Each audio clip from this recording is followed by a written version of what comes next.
এবার হচ্ছে আমার বলছিলাম যে এক বেঞ্চে 2টা স্টুডেন্ট মেডিকেলে চান্স হয়েছে। তো এরকম যদি সবাই ভালো করো তাহলে কিন্তু ভালো লাগবে।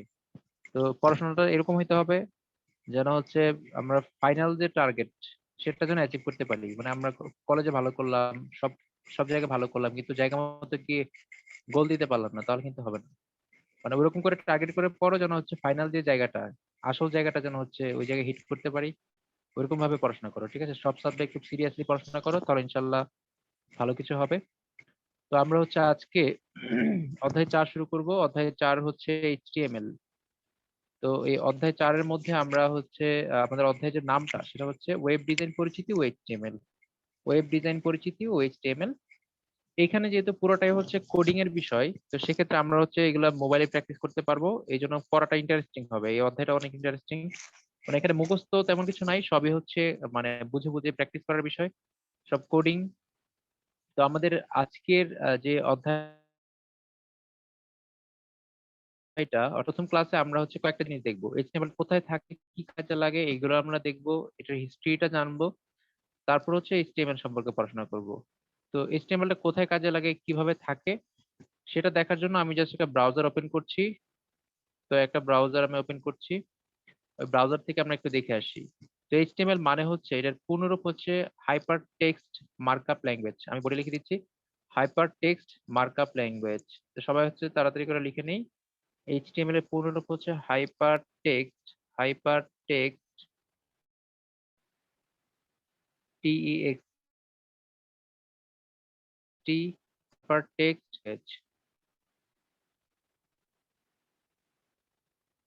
তার মানে এই হাইপার টেক্সট মার্কআপ ল্যাঙ্গুয়েজ মানে হচ্ছে এইচটিএমএল একটা মার্কআপ ল্যাঙ্গুয়েজ। মার্কআপ মানে কি এটা আমরা হচ্ছে পরে এটা আবার ডিটেলসে পড়বো, তারপরে একটু বলে রাখি হালকা করে। এইচটিএমএল এ প্রত্যেকটা কাজের জন্য একটা নির্দিষ্ট ট্যাগ আছে, টিএজি ট্যাগ। এইচটিএমএল এর প্রত্যেকটা কাজের জন্য একটা নির্দিষ্ট ট্যাগ আছে।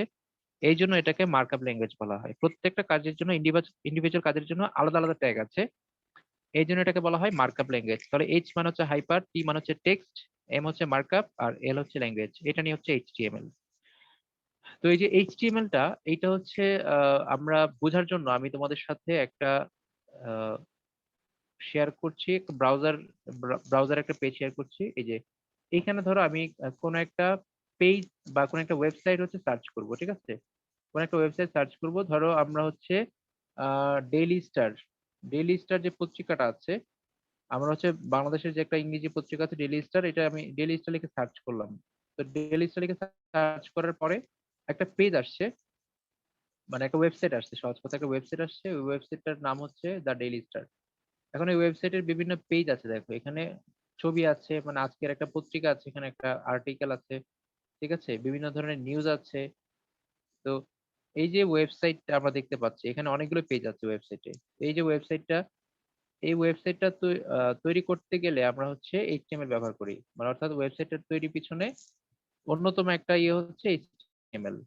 অর্থাৎ এইচটিএমএল যে আছে এটা বোঝার জন্য আমরা হচ্ছে একটা ওয়েবসাইটের, মানে যে কোনো একটা ইন্টারনেটের যে কোনো একটা পেজে গেলে তুমি জাস্ট হচ্ছে গিয়ে তোমার যে মাউস আছে, মাউসের রাইট বাটন ক্লিক করতে পারো, তোমার কিবোর্ডের বা মোবাইলের রাইট বাটন ক্লিক করলে ওই পেজের তোমার ডিটেলস আসবে। আবারও দেখো, আমি হচ্ছে এই পেজে গিয়ে এখানে রাইট বাটন ক্লিক করলাম, করার পরে এখানে অনেকগুলো অপশন আসছে, ঠিক আছে? অপশন আসছে, দেখো এখানে একটা অপশন আছে ভিউ পেজ সোর্স। ভালো করে একটু খেয়াল করে দেখো, এখানে ওয়েব ক্যাপচারের নিচে ইন্সপেক্টের আগে একটা অপশন আছে ভিউ পেজ সোর্স। আমি যদি এখানে ক্লিক করি, তাহলে এই পেজটা কি ল্যাঙ্গুয়েজ দিয়ে তৈরি বা এটার পিছনে কি কি ধরনের কোডিং আছে সব দেখা যাবে। অর্থাৎ এই পেজটা তৈরি করতে কি কি লাগছে সব ওখানে বোঝা যাবে। ধরো আমি ভিউ পেজ সোর্সে ক্লিক করলাম, করার পরে দেখবা এই পেজের পিছনে কি কি ধরনের কোড আছে সেটা দেখা যাচ্ছে। তো উপরে দেখো লেখা আছে ডক টাইপ এইচটিএমএল, অর্থাৎ এটা এইচটিএমএল দিয়ে তৈরি। অর্থাৎ এই পেজটার পেছনে এইচটিএমএল আছে। তো আমরা এখানে এখন দেখে হয়তো বুঝবো না, কিন্তু আমরা যখন একটা বা দুইটা তিনটা ক্লাস করবো এইচটিএমএল এর উপর, তখন আমরা এই জিনিসগুলো ক্লিয়ার হয়ে যাবো, এখানে কোনটা কি। এই আজকে যে পেজটা আমরা ভিজিট করছি, এটা কয়দিন পরে আমরা আবার ভিজিট করবো, তখন এই পার্থক্যটা বোঝা যাবে যে আজকে আমি কিছুই বুঝতে পারছি না, কিন্তু তখন দেখবো আমরা বুঝতে পারবো যে এখানে হেড কেন লেখা হয়েছে, এখানে লিঙ্ক কেন দেওয়া হয়েছে, ঠিক আছে? তো এখানে এই যে এতগুলো লাইন, দেখো অসংখ্য লাইন আছে এখানে। এখানে মোটামুটি হতে পারে আমার ধারণা কত হবে, 2000-এর মতো লাইন থাকতে পারে। আমরা নিচে যাই, গেলে বুঝতে পারবো। এখানে অলমোস্ট 2000 এর বেশি। এখানে 2078টা লাইন আছে, অর্থাৎ এই যে এইচটিএমএলটা লিখেছে বা এখানে কোডগুলো লিখেছে, এখানে অন্য ল্যাঙ্গুয়েজ আছে, সব মিলে হচ্ছে এখানে 2078টা লাইন আছে, অর্থাৎ একটা পেজের পিছনে 2078টা লাইন আছে। তো এখানে জাভাস্ক্রিপ্টও আছে, অন্যান্য প্রোগ্রামিং ল্যাঙ্গুয়েজও আছে। তো আমরা আমাদের যে মূল টার্গেটটা এইচটিএমএল সম্পর্কে জানা, আমরা যদি এইচটিএমএল সম্পর্কে জানি তখন হচ্ছে এই পেজের মধ্যে যে লাইনগুলো এইচটিএমএল দিয়ে লেখা সেগুলো আমরা ধরতে পারবো, সেগুলো আমরা বুঝতে পারবো। যেমন দেখো এখানে ইমেজ আছে, আইএমজি ইমেজ, অর্থাৎ এই পেজের মধ্যে আমরা ছবি দেখতে পাচ্ছিলাম, এই যে এখানে আমরা ছবি দেখতে পাচ্ছিলাম, তাহলে ছবির জন্য আমরা এখানে ইমেজ ট্যাগ ইউজ করি। এরকম আরো অসংখ্য ট্যাগ আছে, আমরা যখন এই এইচটিএমএল ট্যাগ গুলো সম্পর্কে ধারণা নিব তখন এগুলো সম্পর্কে বুঝতে পারবো। তার মানে একটা ওয়েবসাইটের পেজ তৈরি করতে গেলে আমাদের হচ্ছে এইচটিএমএল টা দরকার হয়। জাস্ট একটা বেসিক ধারণা পেলাম আমরা এইচটিএমএল টা কোথায় কাজে লাগে। একটা ওয়েবসাইটের পেজ তৈরি করার জন্য আমরা হচ্ছে এইচটিএমএল টা ব্যবহার করি।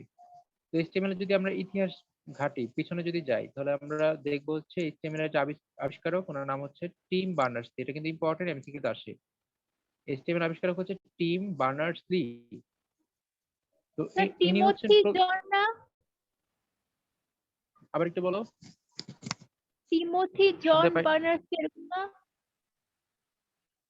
ওই তো, হ্যাঁ, ওই শর্ট নাম হচ্ছে টিম বার্নার্স লি। অনেক জায়গায় শুধু বার্নার্স লি লেখা, ঠিক আছে। তো এই যে টিম বার্নার্স লি, সে হচ্ছে দুইটা জিনিসের আবিষ্কারক, মানে আমরা হচ্ছে দুইটা ইম্পর্টেন্ট জিনিসের পিছনে তার নাম দেখবো। একটা হচ্ছে এইচটিএমএল আর একটা হচ্ছে ডাব্লিউ, মানে আমরা যেটাকে বলি ওয়ার্ল্ড ওয়াইড ওয়েব। তাহলে এইচটিএমএল এর জনক হচ্ছেন টিম বার্নার্স লি, আরেকটা হচ্ছে ডাব্লিউ অর্থাৎ ওয়ার্ল্ড ওয়াইড ওয়েব, ওইটারও জনক হলেন টিম বার্নার্স লি। তাহলে আমরা এই দুইটা একটু লিখে রাখি খাতার মধ্যে। টিম বার্নার্স লি হচ্ছেন এইচটিএমএল এবং ডাব্লিউ এর জনক। এইচটিএমএল এবং ডাব্লিউ অর্থাৎ ওয়ার্ল্ড ওয়াইড ওয়েবের জনক হলেন টিম বার্নার্স লি।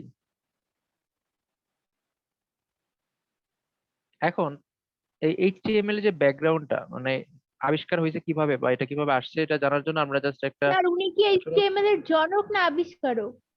আবিষ্কারক, আবিষ্কারক থেকেই পরে জনক বলা হয়। আবিষ্কারক আর এখানে জনক একজনকে বোঝাচ্ছে, স্যার টিম বার্নার্স লি।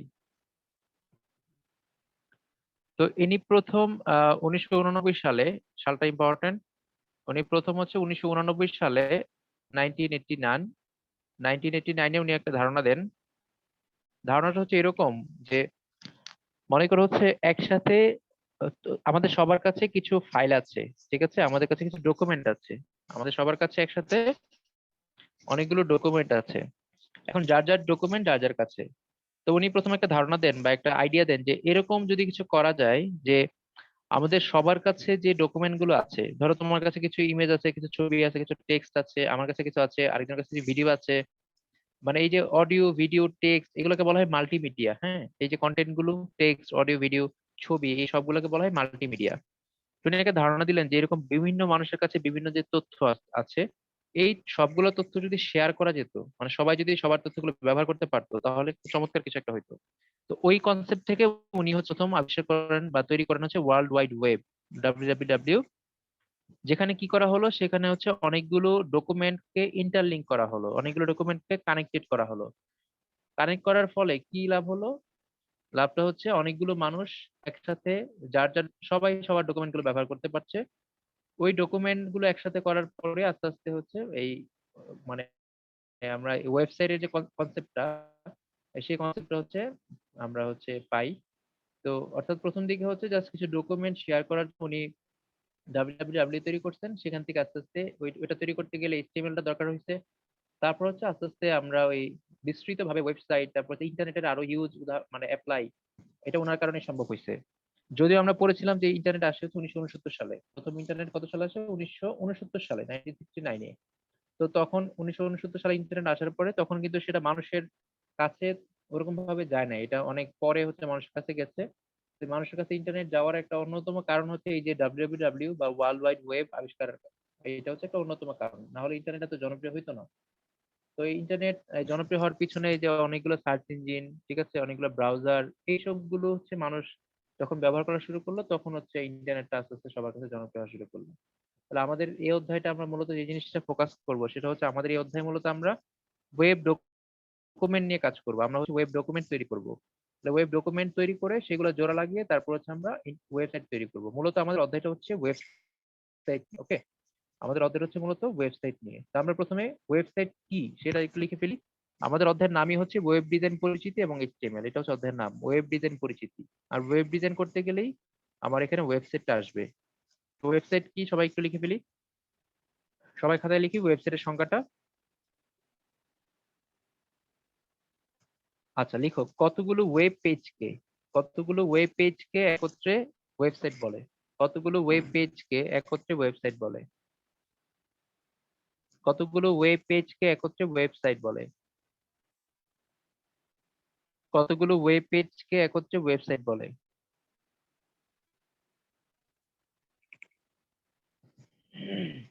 কতগুলো ওয়েব পেজকে একত্রে ওয়েবসাইট বলে? অর্থাৎ একই ডোমেইনের অধীন, এই ডোমেইন কি আমরা পড়বো সামনে, আপাতত লিখি আমরা সংজ্ঞাটা। অর্থাৎ একই ডোমেইনের অধীন, অর্থাৎ একই ডোমেইনের অধীন একাধিক ওয়েব পেজের সমষ্টিকে, একাধিক ওয়েব পেজের সমষ্টিকে ওয়েবসাইট বলে। একাধিক ওয়েব পেজের সমষ্টিকে ওয়েবসাইট বলে। কি বলছি আমরা দ্বিতীয় লাইনটা? অর্থাৎ একই ডোমেইনের অধীন একাধিক ওয়েব পেজের সমষ্টিকে ওয়েবসাইট বলে।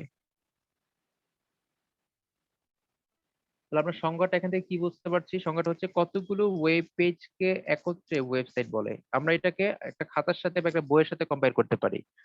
আমরা এখন যে স্লাইডটা দেখতে পাচ্ছি, এই স্লাইডটাকে আমরা এইভাবে চিন্তা করি যে আমাদের বইয়ের যে পেজগুলো, প্রত্যেকটা পেজ হচ্ছে এক একটা ওয়েব পেজ। তাহলে দেখো এখানে, এখানে প্রথমে একটা পেজ আছে, তার পিছনে আরেকটা পেজ, তার পিছনে আরেকটা পেজ, তার পিছনে আরেকটা পেজ, এরকম ধরো পিছনে আরো অনেকগুলো পেজ আছে। তো এরকম অনেকগুলো পেজকে যদি আমরা একসাথে করি, একসাথে জোড়া লাগাই বা এই সবগুলো পেজের সমষ্টিকে যদি ধরি, তখন সেটা হবে একটা ওয়েবসাইট। তাহলে আমরা বলতে পারি ওয়েবসাইট হলো কতগুলো ওয়েব পেজের সমষ্টি। অর্থাৎ এখানে অনেকগুলো ওয়েব পেজ থাকবে। তাহলে আমাদের বইয়ের পৃষ্ঠার মতো প্রত্যেকটা পৃষ্ঠা হচ্ছে এক একটা ওয়েব পেজ, সবগুলো পৃষ্ঠা একসাথে জোড়া লাগালে হবে একটা ওয়েবসাইট। এখন এই ওয়েব পেজ তাহলে কি? ওয়েব পেজের সংখ্যাটা একটু লিখে নিই সবাই, ওয়েব পেজের সংখ্যা, ওয়েব পেজ। তাহলে আমরা এভাবে বলতে পারি যে ওয়েবসাইটের প্রতিটি স্বতন্ত্র পেজকে, ওয়েবসাইটের প্রতিটি স্বতন্ত্র পেজকে ওয়েব পেজ বলে। ওয়েবসাইটের প্রতিটি স্বতন্ত্র পেজকে ওয়েব পেজ বলে। ওয়েবসাইটের প্রতিটি স্বতন্ত্র পেজকে ওয়েব পেজ বলে। আমি কিন্তু একটু পরে পড়া ধরবো, কে কি শুনছো এটা বোঝার জন্য আমি একবার পড়া ধরবো। তারপর লিখি ওয়েবসাইটের প্রতিটি স্বতন্ত্র পেজকে ওয়েব পেজ বলে। ওয়েবসাইটের প্রতিটি স্বতন্ত্র পেজকে ওয়েব পেজ বলে। ওয়েবসাইটের প্রতিটি স্বতন্ত্র পেজকে ওয়েব পেজ বলে। তো আমরা এখান থেকে এইটুকু ক্লিয়ার হলাম যে একটা ওয়েবসাইটের মধ্যে অনেকগুলো পেজ থাকতে পারে, প্রত্যেকটা পেজ হচ্ছে পেজ, আর সবগুলো ওয়েব পেজকে একত্র করলে একটা ওয়েবসাইট তৈরি হয়ে যাবে। তাহলে আমরা মূলত এই অধ্যায়ে ওয়েব পেজ তৈরি করব, পরে ওয়েব পেজ গুলোকে জোড়া লাগিয়ে আমরা ওয়েবসাইট বানাবো। ওকে, তাহলে আমাদের মূল টার্গেট হচ্ছে ওয়েব পেজ বানানো, প্রত্যেকটা পৃষ্ঠা বানানো, সবগুলো পৃষ্ঠা হয়ে গেলে তখন একটা ওয়েবসাইট অটোমেটিক তৈরি হয়ে যাবে। এখন আমরা যেটা লিখবো খাতার মধ্যে সেটা হচ্ছে হোম পেজ। হোম পেজ মানে একটা ওয়েবসাইটে যখন আমরা যাব, ওয়েবসাইটে গেলে প্রথম যে পেজটা আসে ওই পেজটাকে বলা হয় হোম পেজ। তাহলে আমরা লিখি ওয়েবসাইটের প্রধান পেজ বা মূল পেজকে হোম পেজ বলে।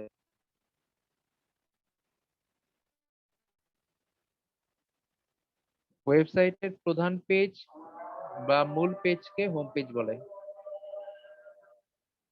ওয়েবসাইটের প্রধান পেজ বা মূল পেজকে হোম পেজ বলে।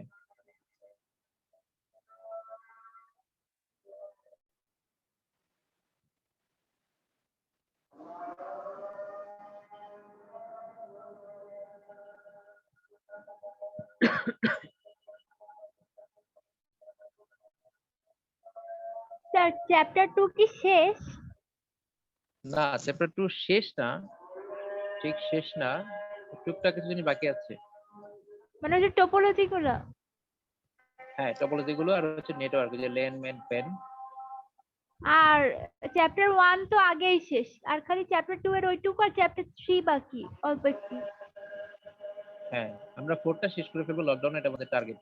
ঠিক আছে, মানে এটা শেষ করে রেখে দিলে একটা অধ্যায় আমাদের রিজার্ভে থাকলো, তাহলে পরের পরীক্ষা সিলেবাস অধ্যায় 4 থাকবে, তো এই জন্য এটা শেষ করে রাখি। কিন্তু স্যার এইভাবে গেলে তো নোট করতে পারতেছি না। হাই হাই, কি বলো? পেজ ফাঁকা রাখো অর্ধেক কয়টা তাহলে? চ্যাপ্টার আসছে না তো। দুইটা খাতা লিখো, এমনিতে দুইটা খাতা লাগবে, ঠিক আছে? এখন কোডটা নতুন একটা খাতা লিখো, তাহলে সুন্দর নোট হবে।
তার আগে কি আচ্ছা, তাহলে এইচটিটিপি নাকি আগে ডাব্লিউডাব্লিউই ডাব্লিউডাব্লিউ ডাব্লিউ?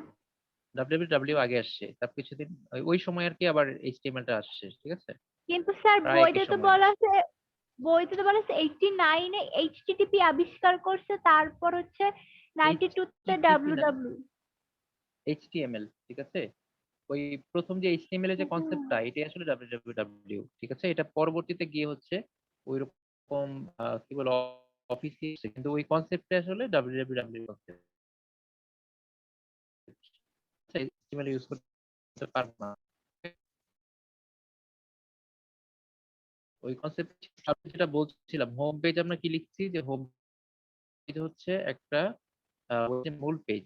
আমি প্রথম আলো লিখে সার্চ করেছি, তো প্রথম আলো লিখে সার্চ করার পরে তোমাদের মনে হয় দেখতে পাচ্ছ তোমরা এখানে ইয়ে আসছে, প্রথম আলোর মূল পেজটা আসছে, ঠিক আছে? এখানে হোম পেজটা আসছে। তাহলে আমি যখন প্রথম আলোর ওয়েবসাইটে ঢুকবো, প্রথমে আমাকে হচ্ছে এই পেজটা দেখাবে। এই পেজের মধ্যে হচ্ছে ওয়েবসাইটের সব কন্টেন্ট গুলো এখানে আছে, মানে এই ওয়েবসাইটের মধ্যে কি কি ধরনের টপিক আছে, ঠিক আছে? এখানে বিভিন্ন অপশন করে সর্বশেষ, বিশেষ সংবাদ, রাজনীতি, করোনা ভাইরাস, বাংলাদেশ, বিশ্ব বাণিজ্য, মতামত, খেলা, তারপর বিনোদন, চাকরি, লাইফস্টাইল, এরকম। মানে এই ওয়েবসাইটের সব অপশন গুলো এখানে দেখা যাচ্ছে। আমি ধরো যে কোনো একটাতে যদি সার্চ করি বা ক্লিক করি, এখানে আমি বিশ্বতে ক্লিক করলাম, করার পরে ইন্টারন্যাশনাল যে পেজটা আছে ওদের, ওই ইন্টারন্যাশনাল পেজটা চলে আসবে। এরকম প্রত্যেকটা এখানে যে অপশন আছে, এই প্রত্যেকটা অপশনের জন্য আলাদা আলাদা পেজ আসবে। এখানে প্রথমে যে পেজটা গেলাম সেটা হচ্ছে হোম পেজ। আর হোম পেজে গিয়ে আমরা কি দেখতে পাচ্ছি, ওয়েবসাইটের প্রধান মেনুগুলো দেখতে পাচ্ছি, ঠিক আছে? বিশেষ সংবাদে গেলে বিশেষ সংবাদ আসবে, মতামত গেলে মতামত আসবে, বিষয়টা চলে আসছে। এরকম দেখো এখানে আমরা যেটা বলতে চাচ্ছি সেটা হচ্ছে ওয়েবসাইটের প্রথম যে পেজটা বা প্রধান যে পেজটা, এটাকে বলি আমরা হোম পেজ। হোম পেজ বা হচ্ছে মূল পেজ, তাহলে আমরা লিখছি সবাই হোম পেজ বা মূল পেজ কি। এখন যদি বলা হয় ওয়েবসাইটের সুবিধা কি, মানে আমরা এই ওয়েবসাইট দিয়ে আমাদের লাভটা কি, কি হবে ওয়েবসাইট দিয়ে, ঠিক আছে? ওয়েবসাইট আমাদের লাভটা কি? ওয়েবসাইটের লাভটা হচ্ছে দেখো, এটা আমরা যদি সবাই একটা করে বলার চেষ্টা করি, তাহলে কিন্তু ওয়েবসাইট কি দরকার সেটা চলে আসবে। তারপর আমি একবার করে বলে যাই, পরে যখন ভিডিওটা শুনবা তখন তোমরা এই অংশটা নোট করে নিও। মনে করো একটা ওয়েবসাইটে কি থাকে, একটা ওয়েবসাইটে বিভিন্ন ধরনের তথ্য থাকে। তোমার একটা ওয়েবসাইট আছে, সেখানে তুমি কি করতে পারো, আমরা চাইলে আমাদের ওয়েবসাইটে আহ যে কোনো ধরনের গ্রাফিক্স, তারপর অডিও, ভিডিও, তারপর হচ্ছে ছবি, টেক্সট, এরকম অনেক কিছু সংযুক্ত করতে পারি। অর্থাৎ ছবি, অডিও, ভিডিও, অ্যানিমেশন থেকে শুরু করে সবকিছু হচ্ছে ওয়েবসাইটে সংযুক্ত করা যায়। ওয়েবসাইটে সবচেয়ে বড় বিষয় হচ্ছে আমরা যে কোনো সময় যে কোনো জায়গার তথ্য ওয়েবসাইটের মাধ্যমে পাই। হ্যাঁ, আবার যে কোনো সময় যে কোনো জায়গার তথ্য আবার তোমার ওয়েবসাইটে অনেক বই পড়তে পারবা, বিভিন্ন বিশ্বের বিভিন্ন ইউনিভার্সিটির যে লাইব্রেরি গুলো আছে সেসব লাইব্রেরির বই তুমি ঘরে বসে পড়তে পারবা। তুমি ঘরে বসে অনলাইনে ওয়েবসাইটের মাধ্যমে বিভিন্ন জায়গা থেকে প্রশিক্ষণ নিতে পারবা, বিভিন্ন অনলাইনে কোর্স করতে পারবা। ঠিক আছে, তারপর তোমার ব্যবসার প্রচারণা করতে পারবা। তোমার একটা ব্যবসায়িক প্রতিষ্ঠান আছে, তুমি অনলাইনে প্রচার করতে চাও, তখন তুমি ওয়েবসাইটের মাধ্যমে তোমার ব্যবসা কি করতে পারো, প্রচার করতে পারো। এখানে কম খরচে প্রচার করা যায়। আহ, যে কোনো জায়গায় বসে বিশ্বের অন্য যে কোনো প্রান্তের খবর নেওয়া যায়। ঠিক আছে, প্রয়োজনীয় তথ্য ডাউনলোড করা যায়, তথ্য হলে আপলোড করা যায়। তারপর বিমানের টিকিট কাটা থেকে শুরু করে ট্রেনের টিকিট কাটা, ঠিক আছে, তারপর বিভিন্ন আবহাওয়ার যে তথ্য পাওয়া যায়, এরকম সব ধরনের তথ্য আমরা ওয়েবসাইটের মাধ্যমে পেতে পারি। ঠিক আছে, তারপর হচ্ছে আমরা যে মানে যে কোনো ধরনের হসপিটালের সিট বুকিং দেওয়া, বা হচ্ছে আমরা যদি বেড়াতে যাই সেখানে ভ্রমণের জন্য হোটেলের সিট বুকিং দেওয়া, সব কাজই হচ্ছে ওয়েবসাইটের মাধ্যমে করা যায়। ঠিক আছে, তারপর হচ্ছে বিভিন্ন জায়গায় ফর্ম ফিল আপ করা যায়, চাকরি ইন্টারভিউ দেওয়া যায়। এরকম অসংখ্য অসংখ্য সুবিধা আছে। ঠিক আছে, তার জন্য বিভিন্ন ধরনের সচেতনমূলক কার্যক্রম চালাইতে পারো ওয়েবসাইটের মাধ্যমে। ঠিক আছে, মানুষের মধ্যে সচেতনতা বাড়াইতে পারো। যে এখন করোনা ভাইরাসের যে আপডেট গুলো আমরা ওয়েবসাইটের মাধ্যমে দিচ্ছি, এর মাধ্যমে মানুষ জানতে পারছে করোনা ভাইরাসের আপডেট, প্রতিদিন কি পরিমাণ রোগী আক্রান্ত হচ্ছে, এরকম বিভিন্ন ধরনের সেবা আমরা ওয়েবসাইটের মাধ্যমে পেতে পারি। তাহলে এগুলো সব হচ্ছে ওয়েবসাইটের সুবিধা। তোমরা ভিডিওটা পরে এই অংশটা শুনে এটা নোট করে নিও। এরপর হচ্ছে আমরা ওয়েবসাইটের সাথে কানেক্টেড একটা জিনিস করবো, সেটা হচ্ছে সার্চ ইঞ্জিন। সার্চ ইঞ্জিন হচ্ছে, নামটা শুনেই বুঝতে পারছি আমরা এটা কাজটা কি। সার্চ ইঞ্জিনের কাজ হচ্ছে সার্চ করা। কি সার্চ করা? ওয়েবসাইটের তথ্য সার্চ করবে। সার্চ ইঞ্জিন কি করে? ওয়েবসাইটের তথ্য সার্চ করে। এখন আমরা একটা ওয়েবসাইট বানিয়ে রেখে দিলাম, তো যদি সার্চ ইঞ্জিন না থাকে তাহলে কিন্তু আমরা ওয়েবসাইটটাকে খুঁজে পাবো না। তাহলে সার্চ ইঞ্জিন কি করে? ওয়েবসাইটের তথ্য খুঁজে বের করে দেয়। তাহলে বলতে পারি সার্চ ইঞ্জিন হলো এমন এক ধরনের টুল।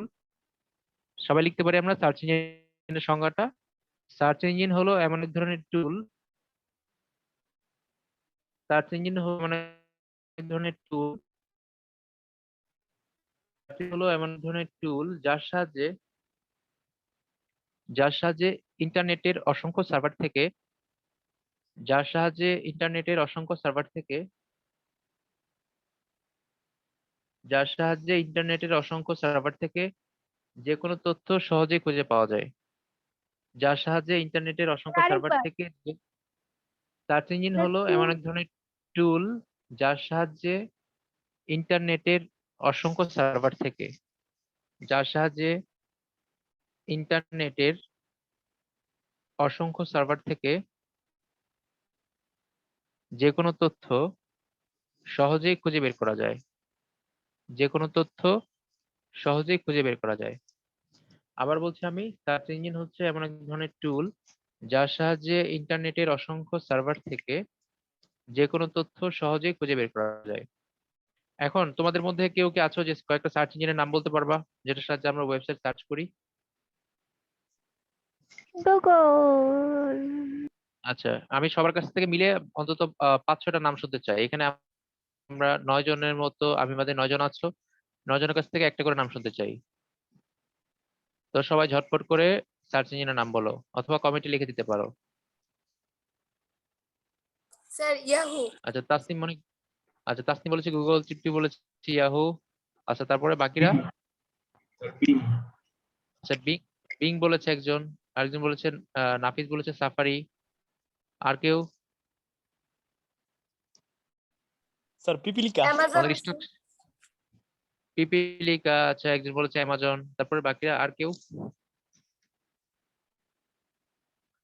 উইকিপিডিয়া। তোমরা তো ডেইলি ইউজ করো সার্চ ইঞ্জিন। হ্যাঁ গুড, উইকিপিডিয়া। তারপরে আর?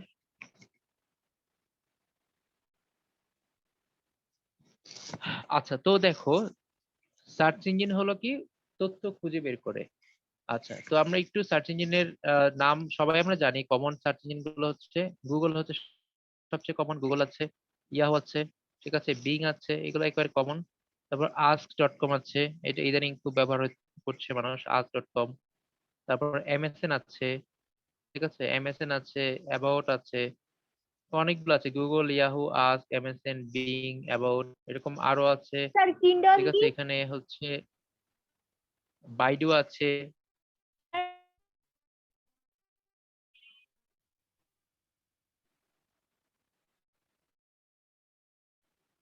আমি শুনতে পাচ্ছি না।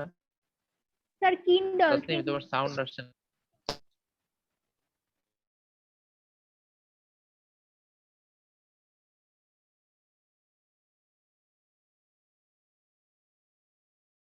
ইঞ্জিন হচ্ছে পিপিলিকার চরকি, মানে প্রথম বাংলা সার্চ ইঞ্জিন হচ্ছে পিপিলিকা। ওকে, আমরা হচ্ছে একটু পরে সার্চ ইঞ্জিনের সাথে ব্রাউজারের যখন কথা বলবো তখন দেখবা যে তোমাদের একটু কনফিউশন হবে। আমরা অনেকে হচ্ছে সার্চ ইঞ্জিনের সাথে ব্রাউজারটা গুলাই ফেলি, সার্চ ইঞ্জিন আলাদা ব্রাউজার আলাদা। তো আমাদের এই ক্লাসটা এখন শেষ হয়ে যাবে, 40 মিনিট হয়ে গেছে, আমরা হচ্ছে আবার জয়েন করবো এখনই। জয়েন করে তারপর হচ্ছে আমি বাকি কথাগুলো বলছি, সেখানে হচ্ছে সার্চ ইঞ্জিনের সাথে আমরা ব্রাউজার নিয়ে কথা বলবো। আর ব্রাউজার নিয়ে কথা বলে আমাদের হচ্ছে এই অংশের কনফিউশনটা ক্লিয়ার হয়ে যাবে। তো সবাই হচ্ছে জাস্ট এখনই 1-2 মিনিটের মধ্যে আবার জয়েন দিবা। আর সবাই একটু পানি খেয়ে নিও।